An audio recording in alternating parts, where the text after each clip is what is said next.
যতদিন এই ঠান্ডাটা থাকবে ততদিন মাঝরাতে ঘোরার আমার যে রোগটা সেটা চলতেই থাকবে। এই রাত 1:20 বাজে আর এখন আমি ব্রাউনি উইথ আইসক্রিম খাচ্ছি। কোথায় গেলাম, কি খেলাম বলছি। গেছিলাম হাউস অফ বুকার্স 2, মানে ওদের বিজয়গড়ের আউটলেটে। আর সেখানে ঢুকলাম ওই 12:30 নাগাদ। গিয়েই প্রথমে চাটা নিলাম ঠান্ডার সময়।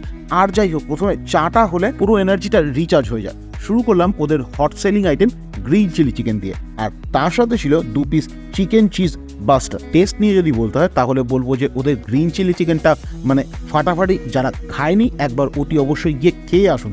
আর প্রথমবারের জন্য আমি ওদের এই চিজ বাস্টার চিকেনটা খেলাম, আমার মোটের ওপর ভালোই লেগেছে। কিন্তু গ্রিন চিলি চিকেনটা জাস্ট অনবদ্য। যারা খেয়েছেন তারা জানেন, যারা খাননি আমি বারবারই বলবো একবার গিয়ে খেয়ে আসুন। এরপরে মেইন কোর্সে ট্রাই করলাম ওদের চিকেন ফ্রাইড রাইস আর চিলি চিকেন।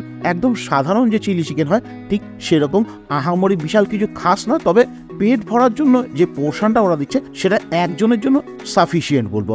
আর টেস্ট নিয়ে যদি বলতে হয়, ফ্রাইড রাইস বা চিলি চিকেনে কতটা ক্রিয়েটিভিটি দেখানো যায় সেটা আমার জানা নেই, তাই জন্য ওরা যেটুকু আমায় দিচ্ছে সেটুকু আমি তৃপ্তি করে খেয়েছি।